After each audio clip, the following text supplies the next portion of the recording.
Ha? Naliligo ko. Naliligo. Kaya pa na pogi mo kasi naliligo ka. Madalas ka maligo. Chano, alam mo na yung gagawin mo. Kaya pala hindi ako pumuputi.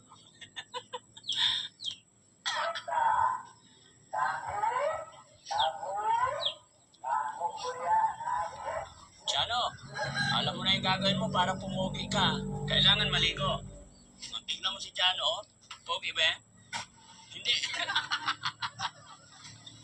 Anong sasabihin mo sa kanya para pumugi? Sabihin mo, maligo ka, Kuya Chano ka mo.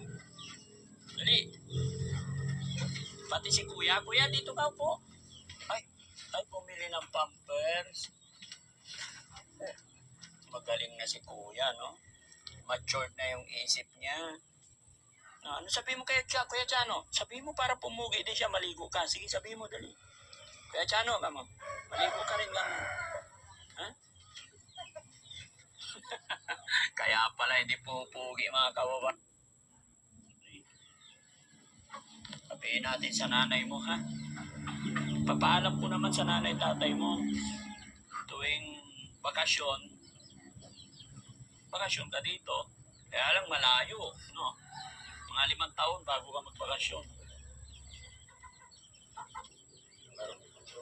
Ha?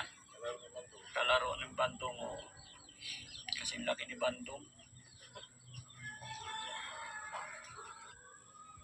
Yung anak ko nga, nawalay sa akin dahil sa kahirapan ng No. sa Manila na pinag-aral sa pinsan ko. Nandun siya ngayon. Na kasi yung mag-college. Malapit na mag-college. O, ganun din mangyari dito.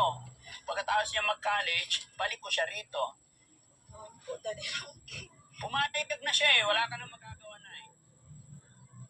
Di ba? Payag ka na? Ay, hindi na ngayon. Nandito na nanay. Umiiyak na si nanay, mga kababayan. Sige, hindi na, no? Para hindi umiyak yung nanay mo, no? Love mo ba yung nanay mo? Oh, bakit mo mahal ang nanay mo?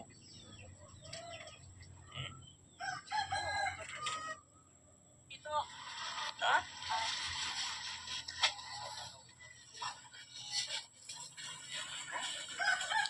Brian, bakit ang anino mo mas malaki pa sa'yo?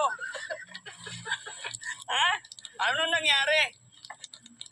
Bakit mas malaki pa yung anino mo? Tara kuya, let's go sa sasakyan. Kuya driver, ay, sa akin niyo gusto. Ha? Inulit nyo pa eh, okay na yun eh.